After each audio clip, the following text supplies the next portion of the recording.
হাসিনা মনে করছে ভারতে নরেন্দ্র মোদীর কোলে আশ্রয় নিয়ে নিরাপদে থাকতে পারবে।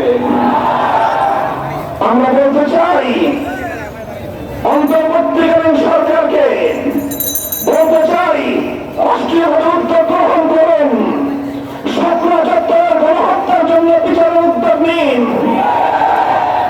57 জন সেনা কর্মকর্তাকে হত্যার কারণে আমরা সেই মার্শাল আইনে, আমরা সশস্ত্র বাহিনীর আইন অনুযায়ী শেখ হাসিনার বিচার চাই।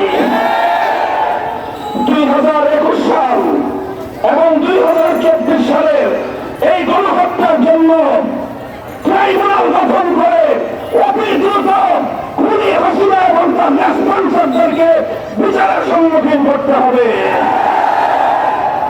সেই বিচারের জন্য যেই তৎপরতা, যে প্রক্রিয়া অবলম্বন করতে হয়, অন্তর্বর্তীকালীন সরকারকে বলব আপনারা সেই প্রক্রিয়া গ্রহণ করুন।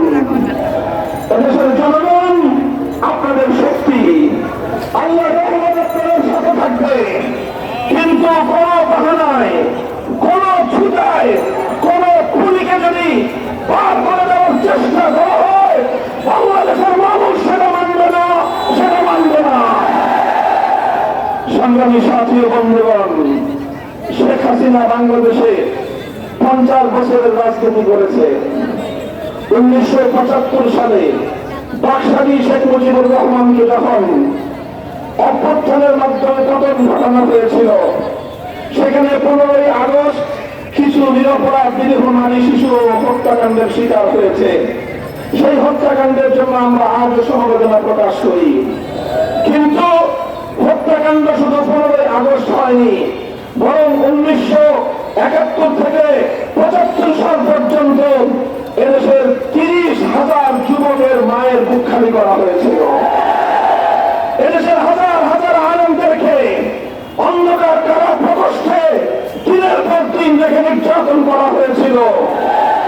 গোটা বাংলাদেশকে একটি ঝুলতলাবিহীন ঝুলিতে পরিণত করা হয়েছিল।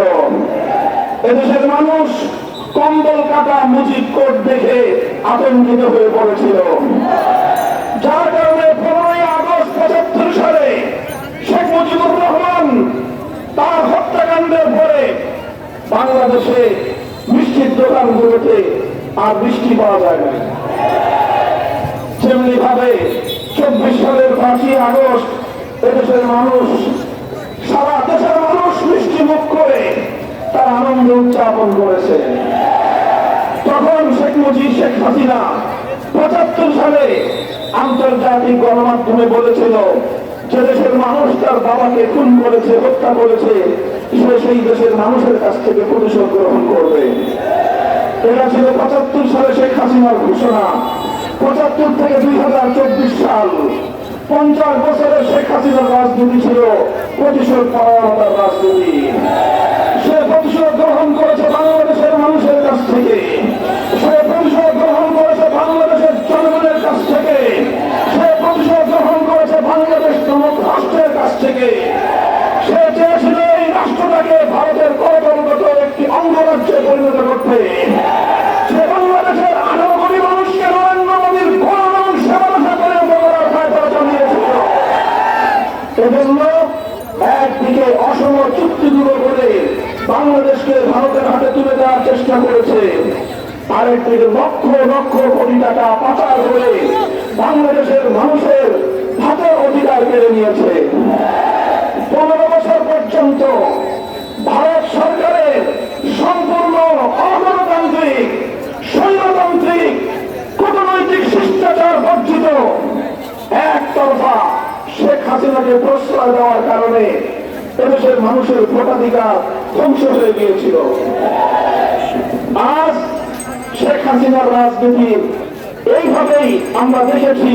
50 বছরের শেখ হাসিনার রাজনীতির মূল বৈশিষ্ট্য ছিল প্রতিশোধের রাজনীতি, আর ছিল বিভাজনের রাজনীতি। পলিসি অবলম্বন করে বাংলাদেশের মানুষকে দেশের মানুষের সাথে যুদ্ধ বানিয়ে দেশকে দুর্বল করে দিয়ে শেখ হাসিনা তার স্বৈরতান্ত্রিক শাসন ব্যবস্থা চালিয়ে গিয়েছিল।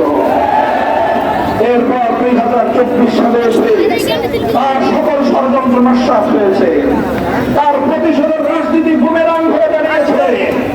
সেই বিভাজন করেছিল বাংলাদেশের মানুষের মধ্যে। দেশের মানুষ সকল বিভাজন ভুলে গিয়ে এক কাতারে এসে দাঁড়িয়েছিল।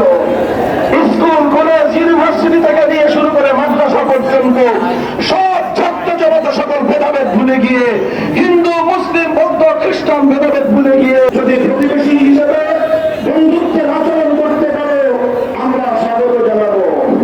আবার যদি আমার দেশের অভ্যন্তরীণ বিষয়ে না কমাতে আসা, সেটা কেটে ফেলবো।